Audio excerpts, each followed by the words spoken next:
para entregar essa informação para o usuário. Bacana. E agora, Eric, saindo um pouco do estudo, mas eu acho que com as informações do estudo, acho que a gente pode vir falar, a gente está entrando num mundo novo, né? Talvez a maior disruptura que a gente tenha desde, não sei se da bolha da internet ou talvez do iPhone, que é a inteligência artificial. Sim. E talvez a grande discussão que se tenha inicialmente é no mundo, né, de SEO, no mundo da marketing de busca de uma maneira geral, porque a gente sabe que caiu no mundo agora um chat GPT, tá indo pro Bing e a gente não sabe como o Google vai responder. Então, lógico, hoje já tem aí algumas ideias de o que vai acontecer, mas a gente não tem noção. Inclusive, gente, sempre importante lembrar, a gente fala muitas coisas aqui, a gente tá elucubrando, a gente acredita... Especulação também. Exatamente, é tudo especulativo, se for ver. Com uma dose, né, de...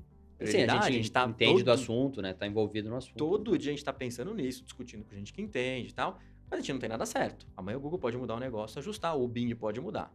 Mas assim, ponto importante.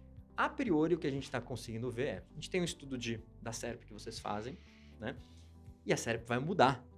Ou seja, durante anos, a gente sempre teve aquela SERP que, desde a tradicional, que tinha os anúncios lá em laranjinha e tal, né? Até os mais recentes, que você começa a ter um anúncio, a palavrinha ads bem pequenininha, você quase não diferencia um do outro, talvez seja a maior mudança na SERP, desde que o Google virou o Google, né? Desde que o Google virou uma palavra de dicionário.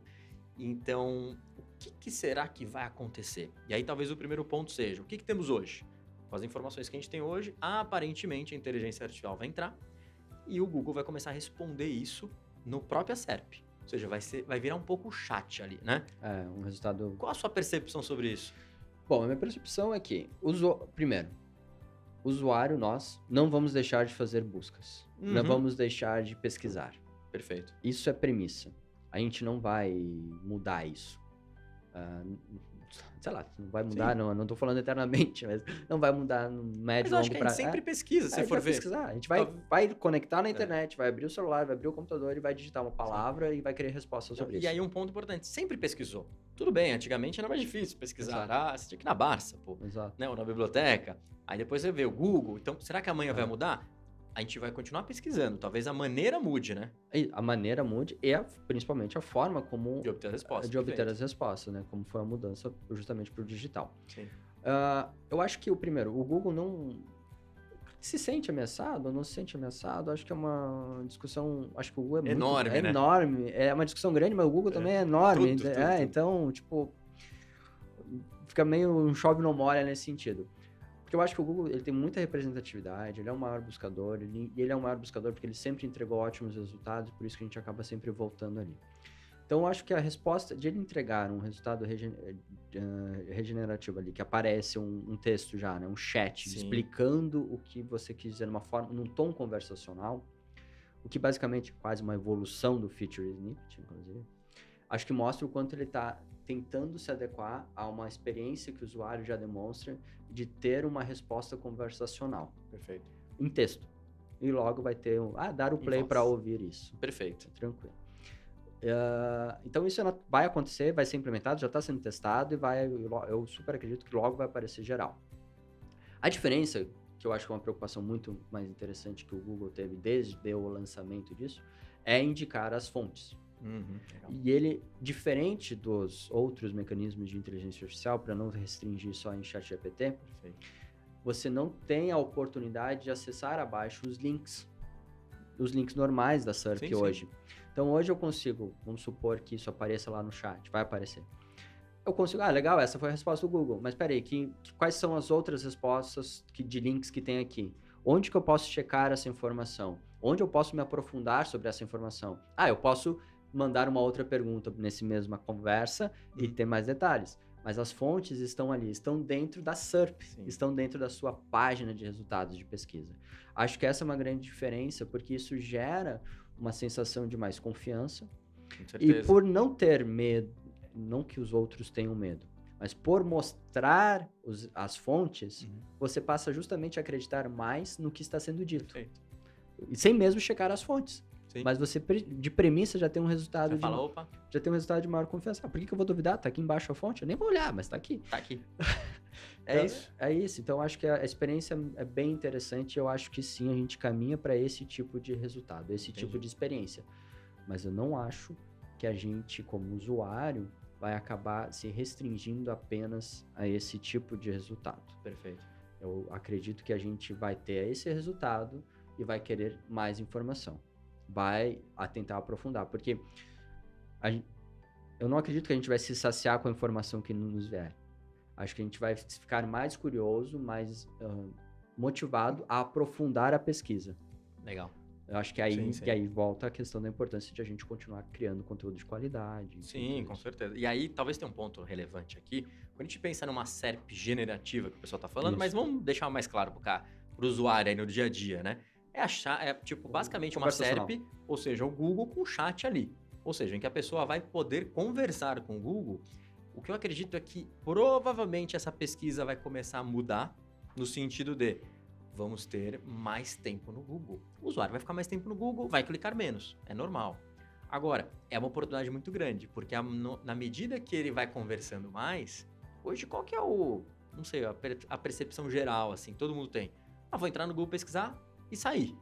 Ou seja, em teoria, você entra no Google e de forma rápida você encontra o resultado e sai do Google, né? Zero cliques. Então, exatamente. Mas assim, é um ponto importante, porque você entra e não clicou em nada, ou você entra e clicou no resultado, foi para outro lugar, mas você saiu do Google. Então, o que me mostra é que talvez essa busca generativa vai fazer com que o usuário fique mais tempo dentro do Google. Na SERP do Google. E ficando mais tempo dentro do Google, eu acho, exatamente na SERP do Google, o que vai acontecer é que vão ter mais oportunidades de mostrar anúncios e conteúdos orgânicos, porque o cara tá lá. Ele tá quase como se fosse um feed de rede social. E isso pode ser até uma oportunidade para o próprio Google, aumentar a quantidade de anúncios que ele vai ser exibido, que hoje é muito baseado no clique, né? Se for ver, mas será que o Google não pode dar uma guinada aí e também oferecer alguma coisa, né, de impressão? Porque ele vai ter, o pessoal vai estar vendo a SERP lá. Será que eu posso, né, mostrar uma impressãozinha aqui para alguém? Show. E aí, né? Perfeito. E aí a gente vai falar de alcance de marca, que tem na impressão Exato. ali. Mas eu lançando aqui um raciocínio. Se o Google vier, pegando o Google como primeiro exemplo, primeiro nome, o Google vier e colocar um monte de anúncio nessa SERP justamente para rentabilizar. Sim. Aí tu entra lá, tem uma informação e uma cacetada de anúncio ao redor. Não pode exagerar, né? E aí o Bing coloca informação e poucos anúncios. Perfeito. Para onde é que o usuário vai ir? Com certeza. Então, e eles já sabem disso há muito mais tempo do que nós dois falando aqui. Então, a experiência, já tem gente que fala, não, vai ter um monte de anúncio, vai virar uma bagunça, o Google vai monetizar cada milímetro da SERP.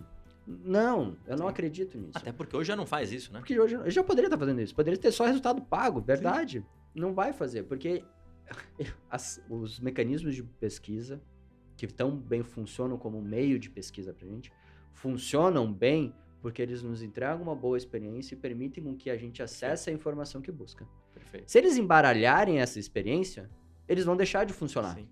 E se eles deixarem de funcionar, eles não vão ter rentabilidade. Perfeito. Então, beleza, vai mudar, vai ter o resultado generativo, vai ter conversa, vai ter mais anúncios, talvez tenha descrito, acho que o Google vai ter um valor que eu entendo importante, ele deixa muito claro quando é anúncio, quando não é. Talvez na própria conversa ele diz, esse é um anúncio sobre esse assunto, esse é um anúncio sobre esse assunto. Sim. Ou ads lá dentro da própria conversa, enfim. Perfeito. Mas talvez ele entregue mais anúncios, mas isso não vai excluir os orgânicos, não vai excluir a importância de você ter... É o equilíbrio entre o conteúdo, o orgânico, né? Exato. Porque senão a tua experiência vira sei lá, eu entro num Google, é um shopping de anúncios. Exato. Eu não vou mais voltar lá. E aí eu acho que tem um ponto que é bem relevante, né? Como você falou, tem que ter esse equilíbrio. No final, o mecanismo de pesquisa é uma coisa que é grátis. Então as pessoas usam de acordo com o que é melhor, né? Então, assim, tem que ter um equilíbrio de anúncio, porque se exagerar o anúncio, ele já não vai ser o melhor. E aí também tem que pensar nos resultados. Aí, Eric, tem um ponto que eu acho bem interessante, que é um histórico legal, né? Muita gente não viveu essa época para saber disso. Mas assim, já teve um cara maior que o Google, né? Já teve 3 caras maiores que o Google na época, ou seja, mas teve outros mecanismos de pesquisa. Então, por exemplo, teve o Alta Vista, que foi fortíssimo, Lycos. Aqui no Brasil, o KD, entendeu? Exato. E assim, como que o Alta Vista desapareceu e entrou o Google? Porque a partir de um momento, o Google começou a entregar resultados melhores. ficou melhor pesquisar no Google do que em outros mecanismos de pesquisa. Exato, e não só a qualidade dos resultados, mas também, ou seja, o equilíbrio lá de anúncio. E no dia a dia, você vê até hoje o Google tem anúncio, mas ele não entope de anúncio. Então acho que esse é um ponto relevante. O mecanismo de pesquisa por padrão é grátis, e se você só vai pesquisar nele se efetivamente for um resultado satisfatório para você, que tem que ser uma qualidade do resultado e não pode ser atolado de anúncio. Uma boa experiência como um todo, no forma geral. Exatamente. Então acho que esse é um ponto importante. Agora, tem um outro relance que é legal que muita gente fala, mas será? Pô, o Google é muito grande para ser substituído, né? Talvez seja aquela frase muito grande para quebrar aqueles negócios, né? E aí eu tenho um ponto super relevante, que é, se o Bing vem e faz um trabalho melhor, tudo bem, talvez não é pro dia para noite, porque o Google tem uma dominância de mercado ali, até com o Android, tem algumas situações que ele está bem integrado, mas eu acho que no caso de pesquisa, ninguém tem fidelidade. Se amanhã o Bing estiver entregando um resultado infinitamente melhor que o Google, eu se acho a que Apple abrir um Apple, buscador que seja melhor que o Google, exato. as pessoas vão migrar para lá e começar a usar, porque a priori é grátis. Você entra lá, faz a pesquisa e já era, né? O modelo de negócio é diferente. Então acho que esse é um ponto super relevante para a gente pensar. Fala assim, o Google pode cair. Muito embora seja difícil, porque ele tem um negócio que é importantíssimo para a inteligência artificial, que a gente está pensando na SERP generativa, etc., que é volume de dados. Então, assim, hoje o Google é o cara que entrega o maior resultado e ele tem um histórico de muitos anos fazendo isso. O que acontece, a gente costuma falar muito isso no marketing digital para redes sociais, né? Só eu vou trazer a comparação de rede social para os mecanismos de pesquisa. Não cria toda a tua estratégia dentro de uma rede social, porque vai lá, muda um algoritmo de entrega do teu post, já era, tu perde o engajamento, enfim, e isso é um botãozinho lá que eles vão apertar e, bom, então constrói o teu próprio site, que é onde tu tem o domínio das tuas informações.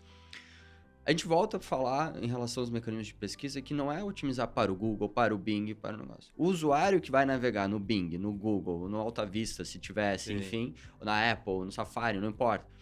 É o mesmo usuário. Ele tem os mesmos conceitos de busca pela experiência, informação de qualidade, entrega de um site que funciona, um lugar onde ele vai conseguir essas informações. Então, se a gente continuar o raciocínio que a gente estava falando de olhar para o usuário, entender para quem a gente otimiza, que são pessoas, no fim das contas, fazendo pesquisas, querendo informação, bom, vem um momento, um dia, talvez, que o Google não seja tão relevante no mercado, que seja mais equilibrado com outro mecanismo de pesquisa, ou seja outro. Continuará sendo um usuário por trás. Perfeito. Então, se a gente olhar dessa forma, a gente vai estar sempre bem direcionado, independente do mecanismo de pesquisa. Vai mudar uma ou outra coisa, mas o usuário por trás é o mesmo, somos nós. Com certeza, né? E aí,